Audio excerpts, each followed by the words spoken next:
All right, we'll go ahead and get started. My name is Matt Old at The Ohio State University, and on behalf of Larissa Sweeney, my co-chair of the American Head and Neck Society Reconstructive section, we're very honored to have our first of four Recon Around the World series. And so we're very delighted to have people from all over the world. This is a series that will be published and put on a link, and has very many different visibility and people that link to it around the world, and we have people joining from all over the world today.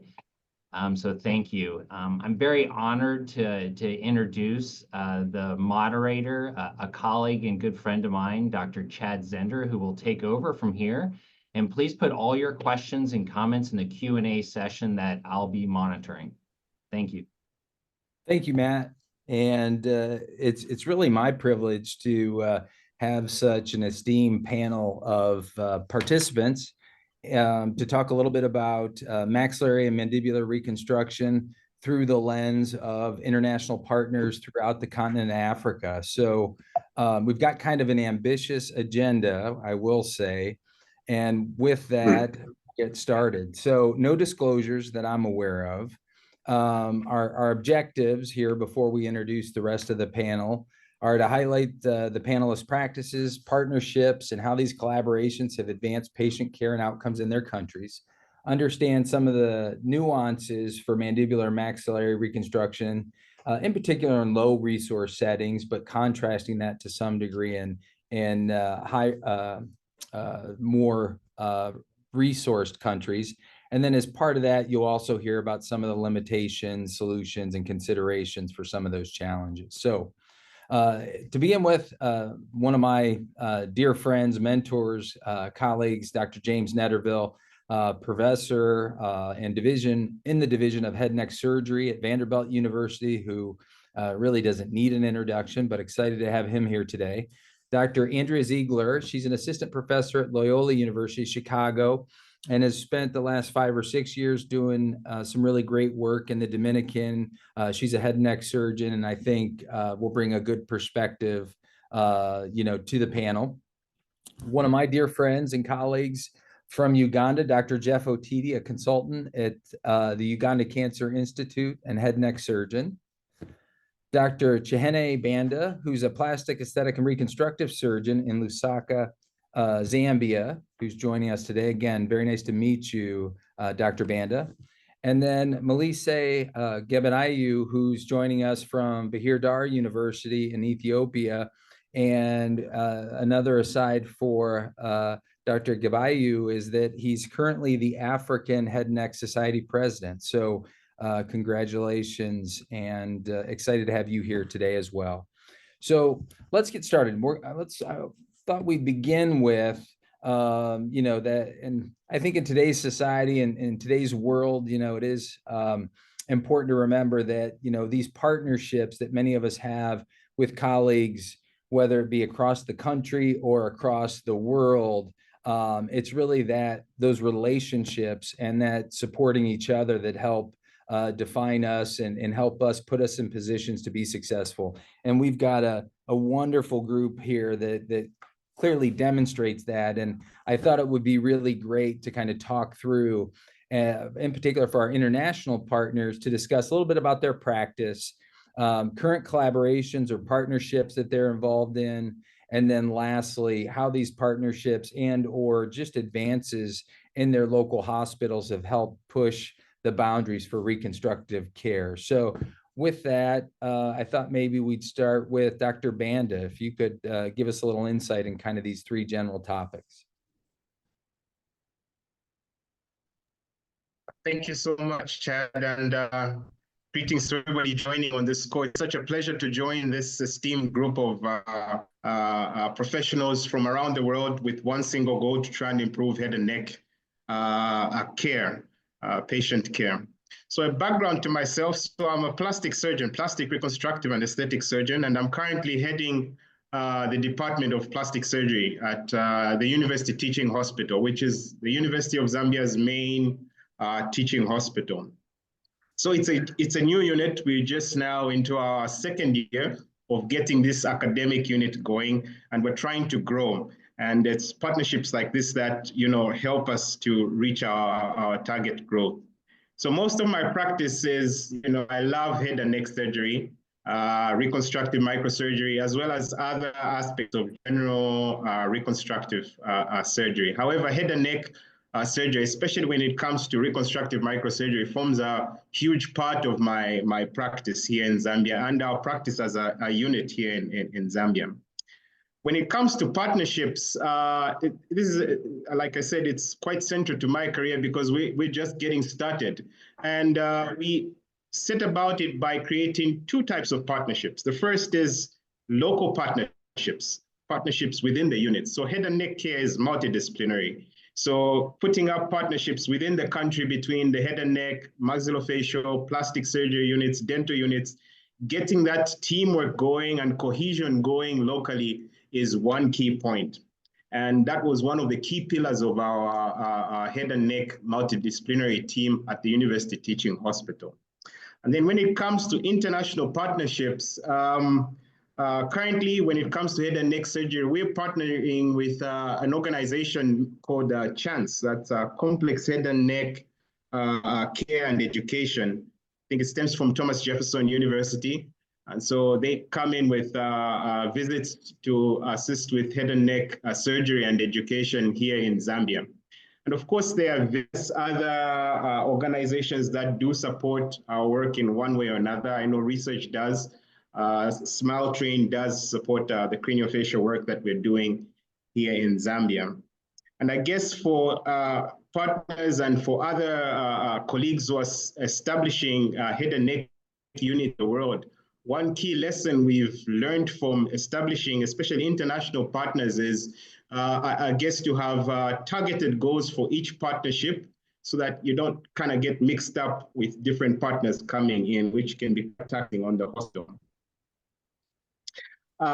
When it comes to partnerships, the other thing that we've put as the key pillar of every partnership that we're engaging in now as the University Teaching Hospital is education and skills transfer.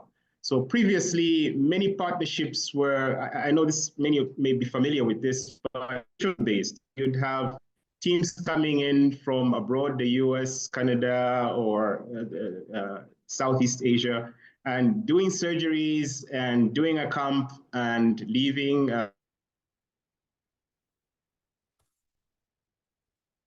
Slowly sticking with that as the main focus is whilst the volumes are covered, the skill.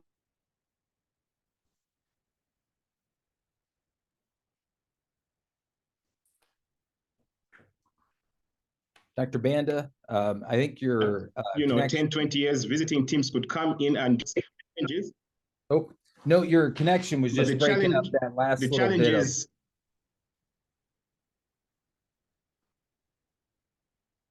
I think you're okay now. Why don't you give it another shot and then we'll, can you hear me okay?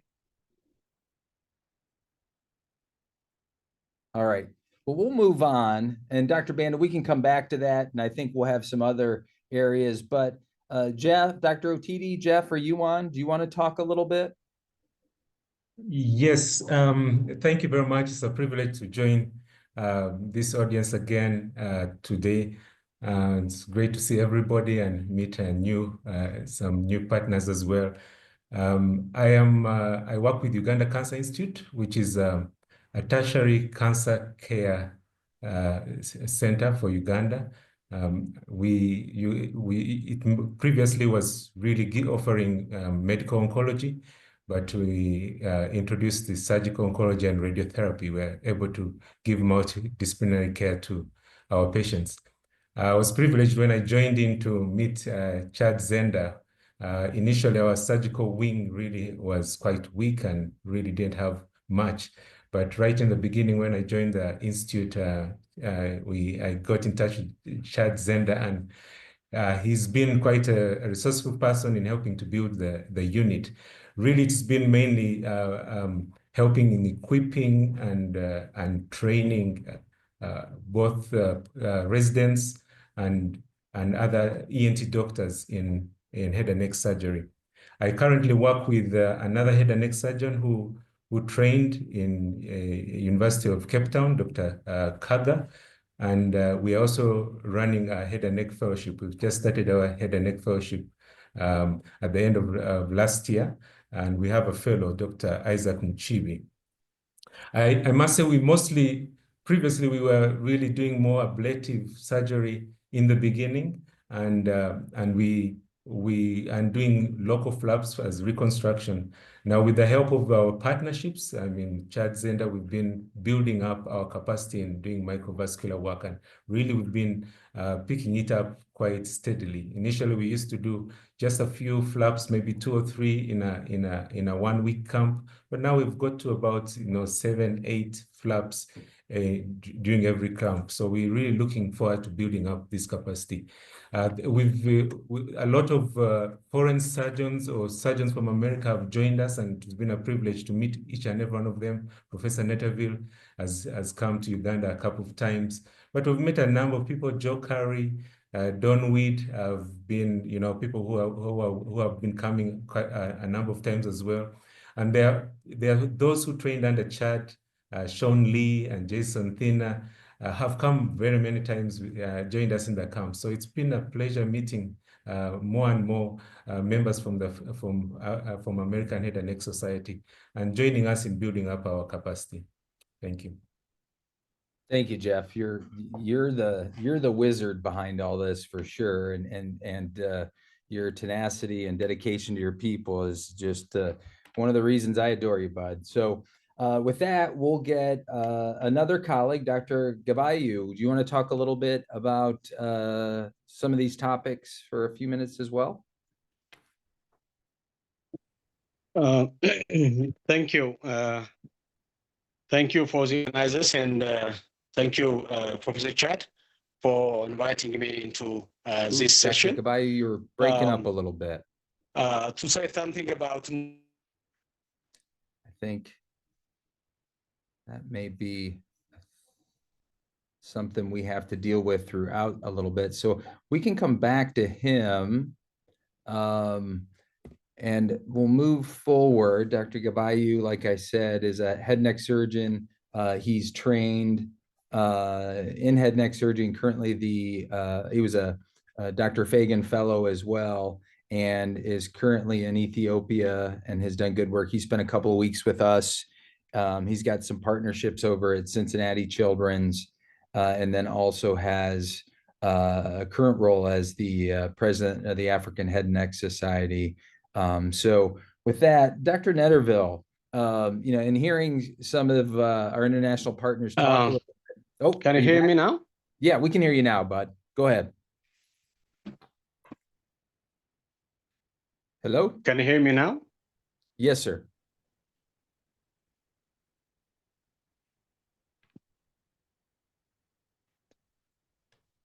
Oh, you broke up again.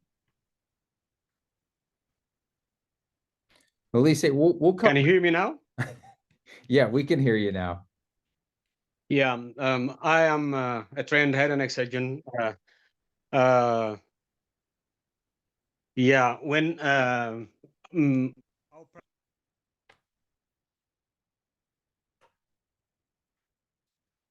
All right, Melise, again, you broke up. I'll come back to you, Melise, and let you maybe see if you can get a little stronger connection. I saw you turned your video off. Sometimes that helps, but I'm going to let Dr. Netterville talk a little bit about how, based on what some of you all have said, and kind of where you've hit your stride, over the last 20 years or so with Dr. Netterville. Has his approach changed to some of these international partnerships? And specifically, where has he kind of seen the biggest wins when it comes to advancing, in this case, reconstructive care, but obviously across the board care internationally? Dr. Netterville? Recording in progress. Okay, mic is on now. Can I share my screen and show one quick case? Of course you can. Let's see if this works. Let me stop sharing here. There you go, bud. And then you can share at the bottom. All right. Hi, Andrea. Good to see you. Thanks for having me. Can you see this patient with a mandibular tumor? Yep. Okay, this was 2003 in Nigeria, and this is a very large benign tumor. That's the key, I think. And this is Dr. Bill Carroll up here. I was his assistant, and this is a right mandible. You can see the entire tongue here, and the cautery unit is taking off the entire mandible on the right-hand side, the floor of the mouth, right up to the midline. And here's the intensive care unit. Here he is standing out by the intensive care unit the next day with all his buddies taking care of him. You know how this works. And here he is a year later and 2 years later. And this is his missing mandible right here. And so this gentleman is communicating well, he's eating well, and living a very full life without any reconstruction on the right side of his mandible. So I'm going to stop sharing my screen, and then we'll go back to this. So I just wanted to show that we have really gone, advanced tremendously in the last 30 years in free flap reconstruction of the head and neck, as opposed to local regional reconstruction of the head and neck. And obviously, it has benefited patients tremendously well to have fibular free flaps and radioforearm free flaps and palatal reconstruction. But we step back and say that it's not absolutely necessary for quality of life. And so, as Chad pointed out, it has been a joy to watch over time our ability to translate the free flap surgery into Africa, into many programs in Africa.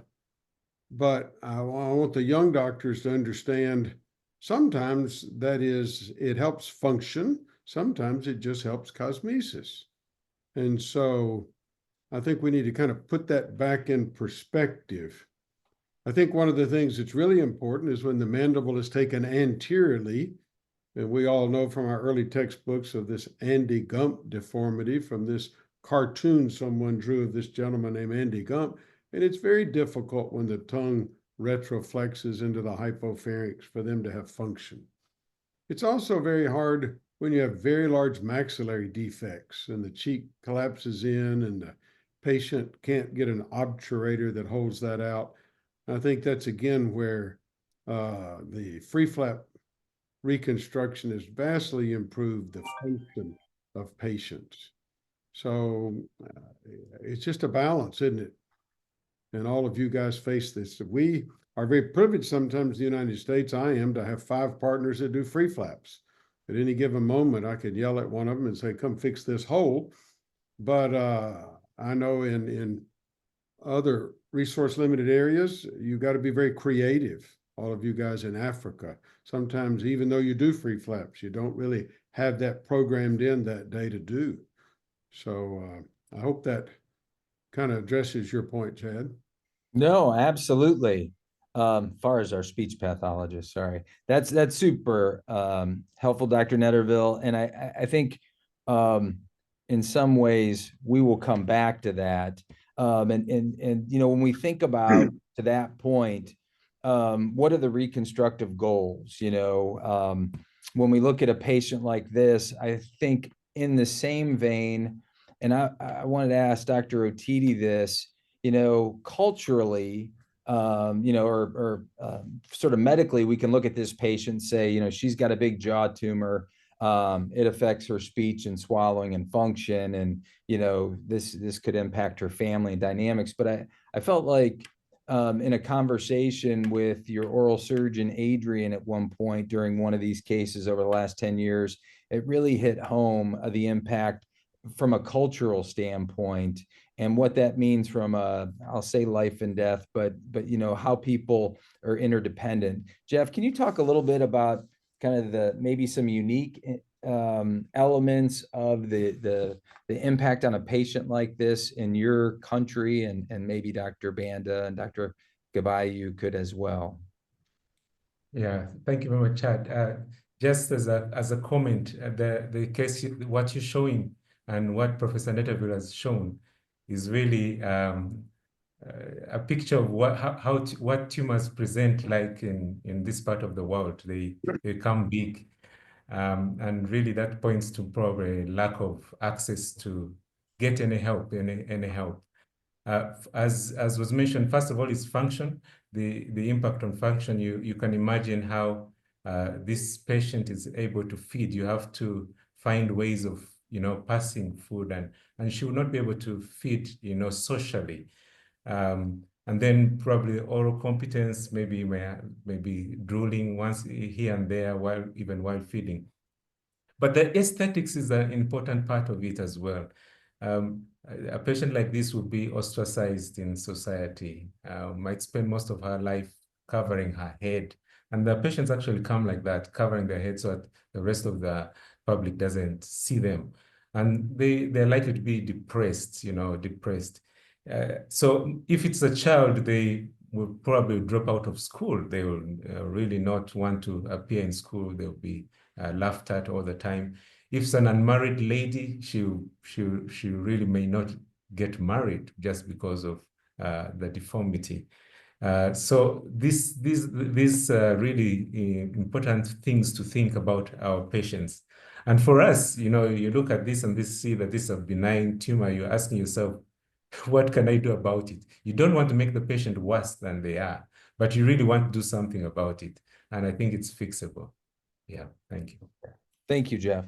And I think that's one of the elements that, really came to light, and especially when you think about, ancient times or historic times when we didn't have social networks to help people. And some countries around the world don't have those social safety nets. And so being ostracized or almost in some ways exiled because of a deformity or a benign tumor even can be somewhat of a death sentence, or at least severely impact somebody's quality of life, even though it's not cancerous. So I don't know, maybe other people, this comes second nature. For me, it was just a small, but I think impactful element of what some of these patients are facing. So thank you, Jeff. Just to keep things moving, just again, to that point, form and function, we've heard those terms. Dr. Ziegler, great to have you, but I mean, just at a high level, what are your reconstructive goals for this patient, as you're looking at it, knowing it's a benign tumor, and what would kind of be your go-to in a, nothing, you don't have to elaborate, but just at a high level. Yeah, I still think, thanks for having me. Primarily, first goals are function. So getting oral competent so this patient can eat, swallow, talk. But then the cosmesis is a big part of it, so that they can go out and live their life. And in someone with a benign tumor, this seems much easier to tackle than if this was something malignant. And fortunately, this is somebody that in the States I would no doubt use virtual surgical planning for, because that makes it a lot easier for us to get a plate that can easily restore symmetry, and you can get cutting guides and everything planned out that makes this a lot less daunting. Yeah, no, for sure. And again, really form, in some ways, and it's a balance for some of the reasons we just talked about. But function certainly is a primary goal, and location of the tumor certainly plays into that. And obviously, to Andrew's point, in the States, you've got other tools. What you're faced with in other parts of the world that don't have access to those components, it's a little bit more challenging. But restoring, and that is the same woman, form and function. One of Jeff's patients that we took care of is certainly the goal. And that other patient you saw of Dr. Netterville's looked phenomenal and didn't have a free flap. I think we can all agree this is one of those situations when free flap reconstruction really does help you restore even just function. It's pretty challenging to do it. Although we'll talk about some scenarios where you may not do a flap or do a delayed or different type of reconstruction for a defect like that, that's, kind of mid ramus on the left side to mid body on the contralateral side. So nonetheless, you know, I think certainly in environments where free flaps are quite burdensome on the system, as well as on the surgeons, and, you know, from equipment and disposables and all the other things, more challenging. You've really got to use these other elements of the reconstructive ladder, or in this case, the weird circle. But, you know, even those, you know, have their own set of challenges. And so, you know, we just have to be thoughtful as we incorporate these, but it's still the same principles. And, you know, from Dr. Banda's perspective, as we think about that kind of stepwise approach, as Dr. Netterville alluded to, and maximizing impact and resource utilization, from your perspective, what in the last 5 to 10 years has really changed, allowing, you know, you to push the envelope a little bit more, yet not overburden the system when it comes to complex reconstructions that may be more of a Cadillac when you know, Toyota would work? Yeah, thanks so much. I like the comments so far. I especially agree with Jeff on the burden of head and neck cases here, especially in Africa. One thing that perhaps I would like to add is most of these patients you've seen in the pictures are pretty young people. They've got a whole lot of their life to go. So in Africa, the majority of our patients are very young, under 40. They're people who have the ability to contribute so much in terms of economic potential, educational potential. And so that is one of the key indications for us to give our best, not only for function, but even for form. You know, someone can't go to work with a huge mass on the face. So what has changed over the last 10 years? I think there's been a huge impact on training. So specialist training in Africa has really been revolutionized over the last 10 to 20 years. I think the college models, West African College of Surgeons, COSEXA, and the increased investment in specialist surgical training, countries like Kenya, Uganda, are helping to train specialists in South Africa for the whole region. So we've seen a huge bloom. And a lot of partners like Chad and your team, you know, deserve a pat on the back for this. So there's been an increase in the number of trained surgeons here in Africa. The other thing that has changed significantly has been the disease burden. So when I was just starting out, you know, it was all HIV and TB, and the life expectancy in Africa was pretty low. It was in the 30s in Uganda, in Zambia, in Malawi. But what we've seen over the last couple of years with the HIV pandemic being controlled is life expectancy has increased. And now there is pressure not only just to save life, but to save function. And we are seeing that as head and neck units. Patients are coming in and saying, you know, I want to eat like normal. I want to speak like normal. And so that has kind of changed. The disease burden has changed slightly from a focus on the infective part, but now we are seeing a double burden of trauma, of cancers here in Africa. And then I guess the other thing that has changed is surgical technique. These days, you know, there's a standard way of doing a free fibula that it's no longer a mystified thing you see in PRS journal. You know, it's easier to learn, it's easier to practice, and it's easier to transfer the skill, like Jeff has said. And so with these things coming together, it's enabling us as surgeons, even in low middle income countries, of course, to try and step up in the ladder and try and provide different aspects of care whenever possible. But of course, there's still challenges that I guess we're going to talk about later in the discussion. But I think these are three key things that have changed quite a bit here in Africa. No, that's interesting. And just a quick pause, Matt, if there's any questions from the audience, or if anyone else has any comments, please feel free to interrupt. And then Dr. Gabayu, do you have any comments? Hopefully you're able to connect here. Any thoughts on this in terms of your perspective in Ethiopia?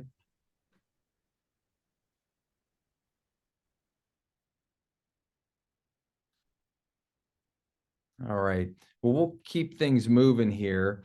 Again, I want to make sure we get time to actually work through some cases here. Dr. Netterville's case, I think, was extremely beneficial and kind of set the stage. But I think we'd also argue that a defect like this is one where to really get any long-lasting function, historically a pec and a bar and things like that, but knowing this anterior defect is really going to break down and cause issues, bony free flap reconstruction, or in some parts of the world, maybe a pec bar and, some free bone grafts to kind of in a cage.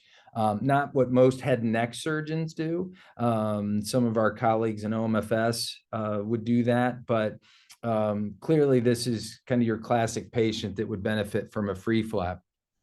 It's been around a while.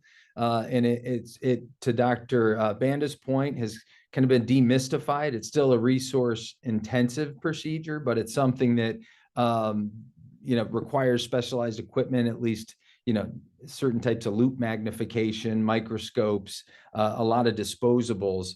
But, again, to Jeff and, or Dr. Otidi and Dr. Banda, just quickly, when I look at these barriers, what comes to mind is we've had a lot of success, technical training, in particular around nursing or support staff, some equipment, but the disposables seem to be a huge burden. And I'm just curious from your perspective, how you've been able to overcome that and what's helped. Jeff, do you want to start? All right. Yeah. I think we at the point where we're still building up our capacity. But as you say, it's something that hits us and say, how do we sustain what we are starting? The disposables will include as the sutures, just the 9-0 sutures, or maybe the couplers. And we don't even have basic equipment. They're not really disposables. We don't have drills, we don't have plates, we don't have there's so much to think about. Now, the governments are not always helpful because their priorities are on other areas in life. And so what we have to do is really we kind of depend on donations. But I personally think that it would be good to try and discuss or negotiate with probably companies and see if they can either give, to the third world nations some of these supplies at a less cost. I mean, there are initiatives which have done that in other areas, like CHI, the Clinton Health Initiative, which is subsidized actually cancer drugs with a negotiation with the pharmaceuticals, and they really brought down the cost of cancer drugs and have made them more accessible. That's one of the things which I think would be an area to overcome. But but locally, we most of the time we give treatment free of charge. But we've also realized that we'll have to come to the point where we have to ask our patients to contribute or buy some of the supplies. That's the only way we can sustain this our activities, at least as far as reconstruction is concerned. Gotcha. Those are just a few ideas. Yeah. And actually, Dr. Banda, let me keep moving, only because I'm gonna, we've spent about the first half hour or so working through some of the basic considerations. Dr. Netterville, just from your perspective, which of these barriers do you feel like you've been the most successful in, and or do you think we've got the most, the most work to do? Well, I want to go back one time, point out that the case I showed did have an attachment at the anterior mandible, and the tongue was still attached there. So that's critical, isn't it? Absolutely. And I could see that. I wasn't, no, I wasn't arguing that point at all. And I just wanted the others, the people to see that in the future. That's the only time you can get by. When the anterior mandible's gone, it's just, if without a free flap, it's a really tough reconstruction. Yeah. In each of the areas that I've gotten to go to in Africa and Haiti and Central America, it seems like our excellent surgeons in those areas can do free flaps with good loop magnification without an expensive microscope. And we are helping to have technical training in many different areas. So I think some of the expensive disposables are the biggest problem sometimes. Although I think folks have access to the 8 and 9/0 suture in many areas. And that is, but beyond that, it's the expensive plates that are so expensive. When we use a titanium plate that costs $1,000. And so we're very privileged in the United States that we do so much of this, that they give us excess amount of plates and we can take them with us and deliver them to many of our colleagues around the world where these are not affordable. But then that's a real limitation when we're not there, if we can't leave a large number of these disposables behind. So I think the disposable, especially the plating systems, is one of the critical elements of this. Yeah, no, and I know that's been a huge barrier for us. And as things have tightened down post-pandemic, it's only gotten harder, I think, at least from my perspective. And I don't know if you agree, Dr. Netterville. Just one question for Dr. Ziegler. I put Andrea on here. I'm already getting too comfortable. Dr. Ziegler, any thoughts or anything you've seen in the Dominican where you've been working where there was engagement from an institutional or governmental support that you saw really kind of enhance your ability to support care in that area? Yeah, I think that's a great question, and it's still something that we're working on. I think rightfully so. When we started going there, offering to do bigger head and neck cases, there was a little skepticism because the healthcare workers there want to make sure we take care of their people like they would want them taken care of. But now that that trust has been built, the local support, the hospital support has been wonderful. And they're very supportive. We work with local physicians to follow up on patients and path and labs and everything. And that has been great, but I still think it needs to be expanded to get more buy-in from other physicians to create more sustainability and something that lasts longer than the time that we're there. Right, right. And I know Jeff's brought it up, and this kind of speaks to some of these elements too, but without the government support to help, get access to disposables and funding, and even funding for the camps, it's really hard to keep these going. There's certainly research and some of the programs that Jeff mentioned are certainly extremely critical, although some are in jeopardy just based on whether it's local government changes or changes abroad. So Dr. Netterville, were you going to say something? All good. Okay. Patrick Tassone, a colleague from Mizzou, had asked, what's the availability of adjuvant therapy for malignancies? Obviously, it varies by site. Jeff, you touched on this briefly. Do you want to talk a little bit about, in Uganda? Yes, as I said, Uganda Cancer Institute is a tertiary cancer center, and we are blessed that we have access to chemotherapy, and we also have 3 lineup machines for radiotherapy. It's very busy though. It's really busy because that's the only center in Uganda which offers radiotherapy. So, but we at least are able to give our patients some support. We may not be able to have all the immunotherapy, but occasionally we may get a bit of that as well. Okay. So just to cut you in, I think the point raised in the chat is very important. So the fact is, no African country currently has radiation therapy capacity to meet its needs. And in fact, half the countries in Africa don't have any functioning radiotherapy unit going. So in Zambia, I've been here the last 5 years, we've not had any functioning unit. We're sending like patients to Tanzania, and they also only have 1 unit. So I think adjuvant therapy, perioperative care has been one of the major challenges for us head and neck surgeons, especially in lower income settings. Yeah, no, and it's really it seems from an outside perspective certainly challenging. And I remember when the radiation machine went down, there was only one for a period of time in Kampala, and the number of patients we were seeing at those camps and just I don't know, it was just seemed overwhelming in terms of the need in just a short period of time when a machine wasn't functioning, and what a critical element in the care for a lot of these head and neck cancer patients are. But moving on, really appreciative of Dr. Banda sharing this case. For me, it was educational. And I'm going to turn it over to you to talk a little bit about this patient and kind of what you were dealing with from the outset. Thanks. So run through the case. So this is a child, 5-year-old, came in from the countryside.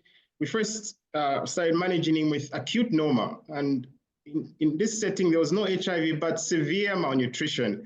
And it had chewed through his cheekbone, his maxilla was necrotic at this stage. And that was the stage at which we picked up the care from the district hospital. And so in this case, it's a typical case that we see here in Zambia. You find the patients don't only come with the defect, they have perioperative morbidity that can affect the outcomes of whatever reconstructive procedure, in this case, malnutrition. So we debrided Just Dr. Banda for a second, you know, a lot of us, I mean, and I've heard NOMA, I remember Dr. Netterville mentioning it when we were in Nigeria many years ago, but essentially like a gangrene of the face preceded often by some sort of viral illness that creates some immunocompromised state in somebody who's already severely malnourished, and obviously can be life-threatening, as many of our necrotizing infections are. What did you do, and I'm curious, I'll open it up to the entire panel and Dr. Netterville and Andrea, what do you have to make sure is in place before you think about reconstruction in a patient like this?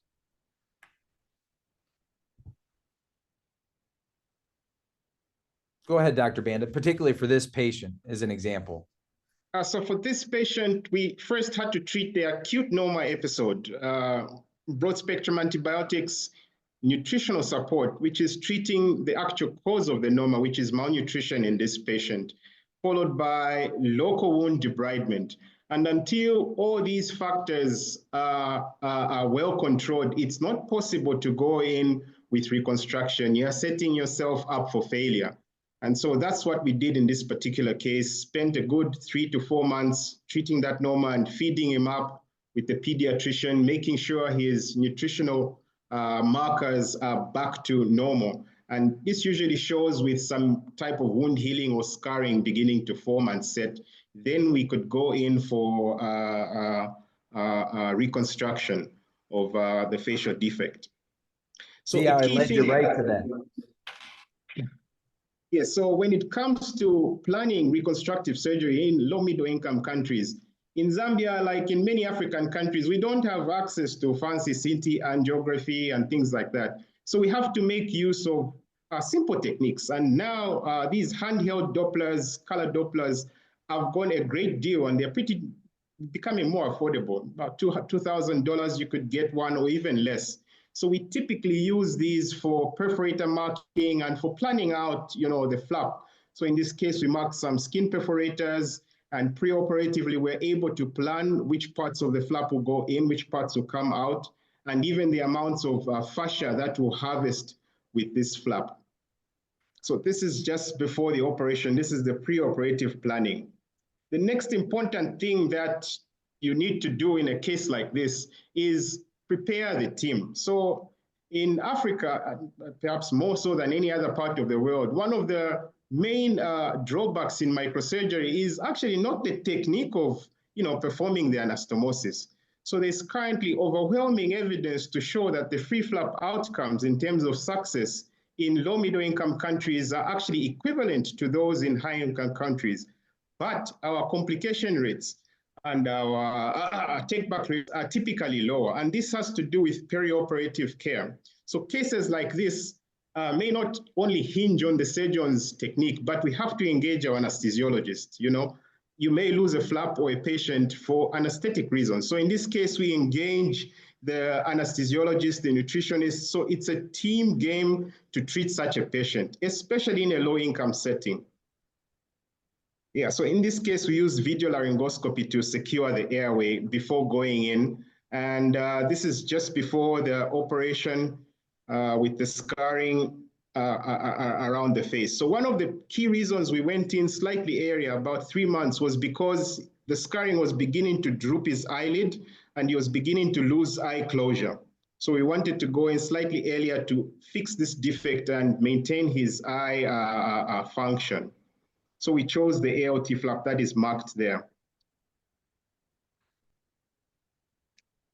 So what we did in theater is first start by excise all the scar tissue, all that necrotic bone gotta go. Then we release the trismus, coronidectomy, and ensure his mouth is able to open up again. And then in this case, we used an ALT flap to reconstruct the defect. So we used the muscle, vastus muscle, to reconstruct the contour of the face, and then use the vastus fascia as a sling to support the eye and the globe. Unfortunately, we couldn't do an osteocutaneous flap in this child in our setting. And we debated on that, but we chose the vastus sling for the orbital support here.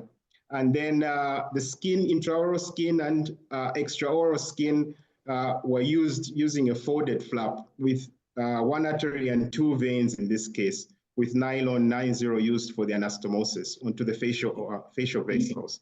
Do you always try to use 2 veins, knowing there's, at least in some of the plastic surgery literature, a little decrease in, flap failure with 2 veins?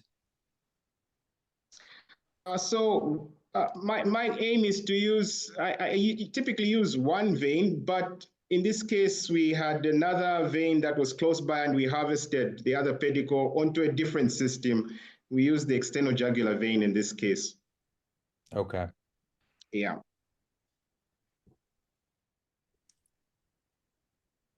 And this is the post-op. So we used the nasopharyngeal airway to maintain his airway during the recovery period and nasogastric beads.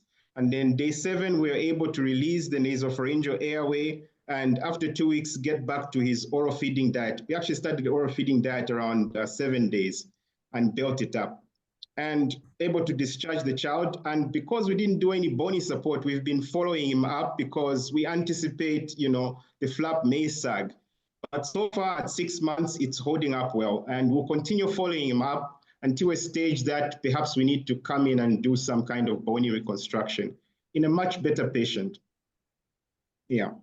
So open it up to the audience here, or not audience, or audience, if they can put it in the chat, but just, again, to Dr. Netterville's point, we got to thoughtfully work our way up the reconstructive ladder. And this is a phenomenal result, Banda, and just I thought a great case. So I appreciate you sharing, and the little kiddo looks great. Is there anything that folks would try, or any other things that people would consider? Pedicled lat as an example, is something that historically and for various reasons I've used for maxillary reconstructing in somebody with a bombed out neck. Maybe not ideal, but is there anything else that comes to mind that might work in this situation? I don't know if Jeff or Andrea or Dr. Netterville, any thoughts? I want to compliment him on an excellent result there so far. Certainly over time that may sag just a little bit, but he can go back and adjust that, and he accomplished his main goals to reconstruct that large defect in the face and then give him oral competence. And so it looks like Dr. Banda, you've been able to seal the oral cavity well, so this young man can get back to eating better. No, I totally agree. And Matt, let me know if there's anything in there. Any other comments, questions? Andrea, any thoughts? Yeah, I was just gonna say, trying to think of something before a free flap. You could try something like a submental for soft tissue coverage, but doesn't necessarily address the eye support, so would still need fascia lata or something for that. But if just trying to get soft tissue coverage, could probably try something local like a submental. Yeah, the submental in young people, there's just not the laxity. I've kind of struggled. I've tried it, and obviously that was a pretty big defect, but not a bad thought. It's just one of those cases where you're asking a lot of anything you bring up there, and an ALT or a free lat, and the versatility there is certainly super helpful. So I thought that was a really nice job. But kind of moving on and kind of maybe taking a step back, I wanted Dr. Otiti to talk a little bit about this case and kind of discuss, his thoughts on this location and what different reconstructive options, he was considering. All right, yeah, just briefly, this was a 76-year-old female, non-smoker, never smoker, but was previously an alcoholic, but that was about 30 years ago. So she presented with this tumor, which was mostly on the premaxilla, but invading the upper lip within the vestibule as well there. So the alveolus and getting right to the upper lip. So she had a biopsy done, and it came out as a squamous cell carcinoma. Now, I up to all of you what would be your preference, but probably if in the setting where you're able to do a free flap, probably you'd use maybe a scapular tip. It would be a nice one to give you a good projection and all that. But we decided that we would use some local flaps. So we decided to do a bilateral and nasolabial flap, and it actually worked, pretty well. You're able to actually remove quite half of the palate and reconstruct with the nasolabial flap.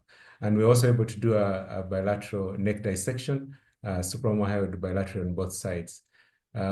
She actually did quite well, I think, with Chad saw her, I think, at some point, and she actually did quite well. She had some 2 positive nodes on after with pathology on both sides, and so she underwent some radiotherapy, postoperative radiotherapy after that. So this is really a case just to show that you can use some local flaps as well when you're stuck. At this point, we were not able to, we didn't have opportunity to do a free flap at this point. Yeah. Dr. Netherville, any thoughts?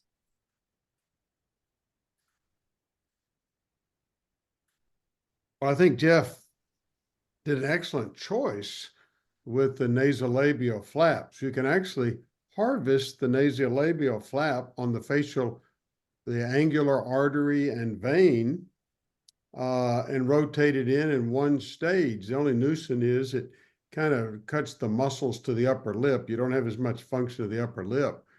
The submental flap is an interesting option for this, but like he said, it had 2 positive nodes, and the nodes are going to be right there, and it has a little bit of a hard time being stretched that far up.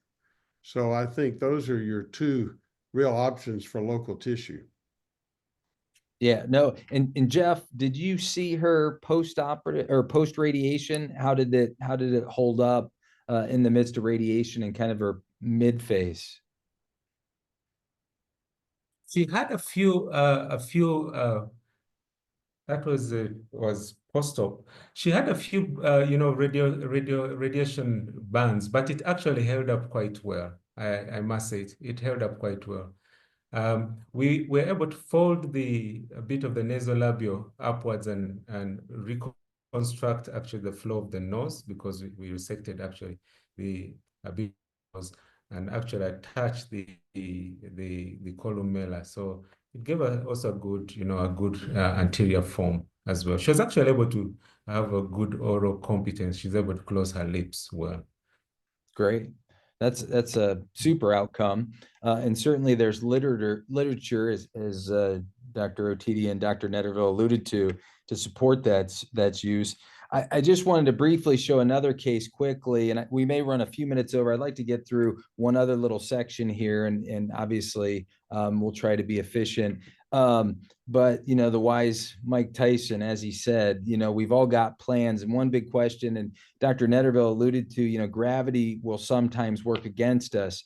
I do think there are some things we can do to prevent that, or reduce the impact of it. This is a young girl I took care of probably 10 plus years ago when I was up in Cleveland, and poor gal had this horrific osteosarcoma that grew right through induction chemo or neoadjuvant chemotherapy. So you can see quite a resection. Lost her orbital floor, probably 2/3 of her palate, crossed midline. And what you'll see in some future pictures is interesting when you think about how much of her hard palate's left there. But this is her after reconstruction. It was an ALT, used a fasciolata sling for the orbit, suspended it with permanent prolines. And to Jeff's point, you get a tremendous amount of contracture intranasally if you don't create an epithelial lining there. Especially if it's soft tissue only and you're not using bone to kind of maintain some of the structural integrity. And so with this big flap over the ensuing 6 or 7 years that I was following her, 10 years, this thing maintained its bulk, and she had wonderful projection and orbital support, and really impressive how that lateral incisor, you know, and canine, these are obviously her adult teeth, but how that migrated over throughout time. And obviously the plan was a delayed fibula for dental rehab and a fair amount of work from our OMFS colleagues when it comes to getting some semblance of reasonable dental positioning. But just to show that you know, the duration and time really saw that hold up, and that was a soft tissue only flap. Obviously, she didn't get radiation, which would play into it to some degree too.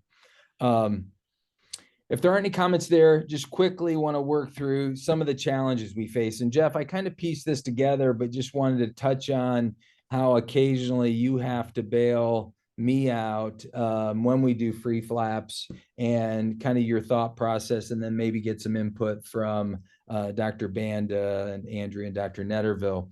And Dr. Gabayu, unfortunately, has had some technical issues.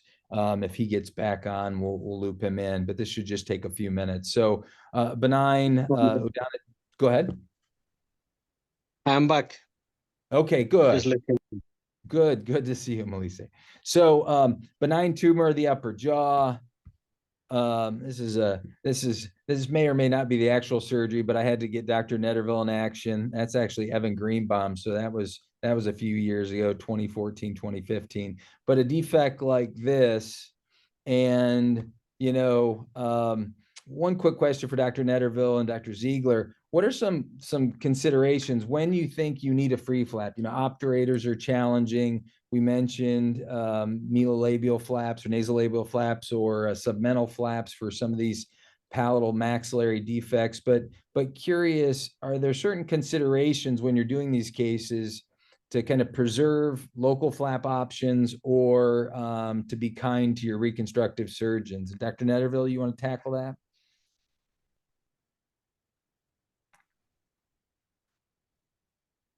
Oh, boom. When I look at anterior and interlateral maxillary defects, one thing, when it goes more posterior, when can we use obturators? Now, number one, good obturators are very hard to come by.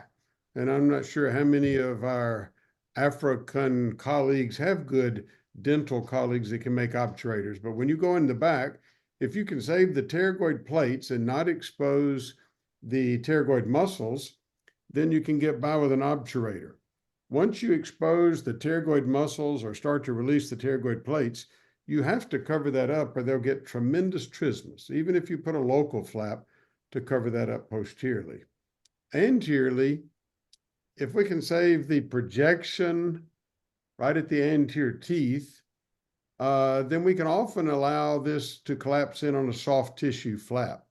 But once again, just like the mandible, when we lose that anterior projection, it's extremely hard to help these people with an obturator, and it's extremely hard to help them with a soft tissue flap.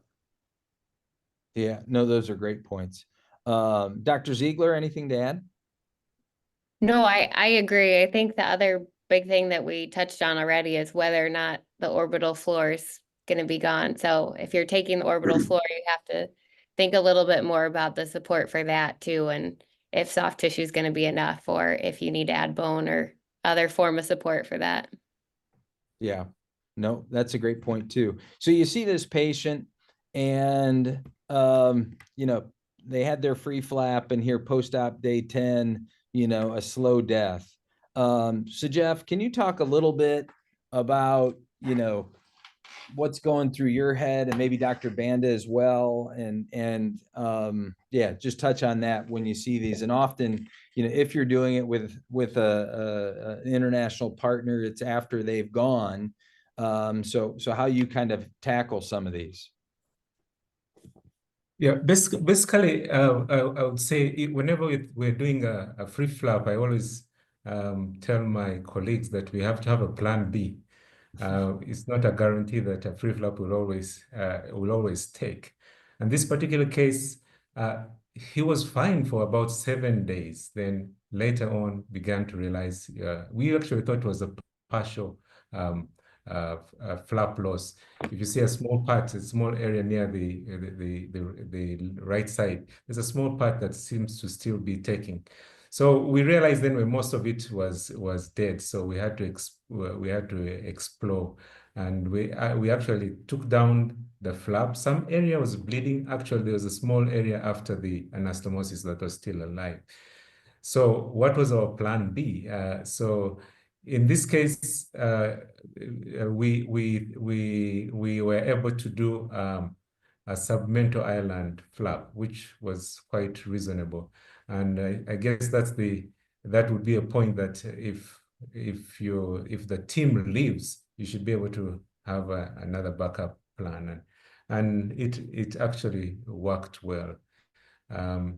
Maybe unfortunately, previously the case we didn't have a diagnosis. We did a full resection. The result came out later as a squamous cell carcinoma, so he had to have adjuvant treatment. But the story might have been a little bit different because there were a lot of delays. So that was it. But the main point is that you should be able to make the patient a lot better. You should have a plan B. I like that plan B. And Dr. Banda, any thoughts as someone who does this as well? Yes, we had very similar to this in August during a camp, and we do a case, and the flap, you have some partial necrosis, but after you do a camp, oftentimes the team is pretty much exhausted after 1 week of hard work. And so our protocol is usually, let's start by take the patient out of danger. We debride everything, even just remove the rest of the flap. And Gotcha. remove the rest of the flap, make sure the patient is safe. And then just like Jeff has said, then we prepare for definitive reconstruction of that patient. But oftentimes in a camp, there's that kind of delay, especially if we are not saying we're going to salvage the flap. We're not doing a plan B, like Jeff has implemented plan B, but always just ensure the patient's safety is there. But just be aware of exhaustion.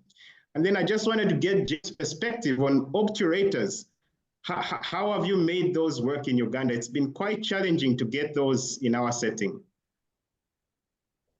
Absolutely. I think we sometimes take it for granted that obturators are easy to get.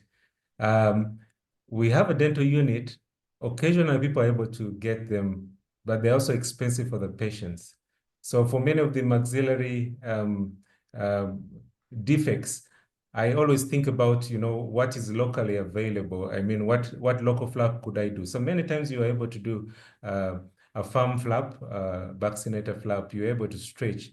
But once it crosses the midline, then you're really struggling. you're really struggling. So sometimes you can combine a mix of, you know, the fat and the firm flap together to really try to occlude. But again, that can't happen for a full, you know, an anterior defect. It can't happen to when it crosses the midline, or a lot of soft palate gone. You really would struggle, and maybe a free flap is really what you'd need, I would say. Well, we are over a few minutes here. I am so grateful to all our panelists and everybody that was able to join. Never enough time, but certainly I thought just really well-rounded, and appreciate everybody's thoughtful comments.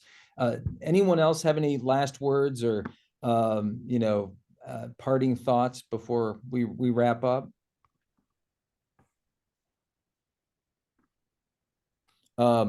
With that, again, I want to thank everyone. Dr. Old wanted me just to mention that the next Recon around the world will be 3/12, so March 12th, with our colleagues in Asia, covering complex carotid management techniques, blowouts, bypasses, and wounds.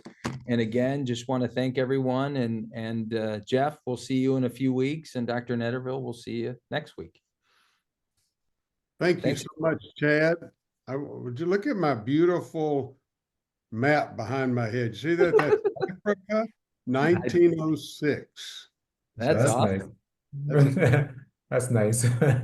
It has all the terrible divisions of Africa based on the Europeans that thought they owned it. So I'm glad most of that's all gone away.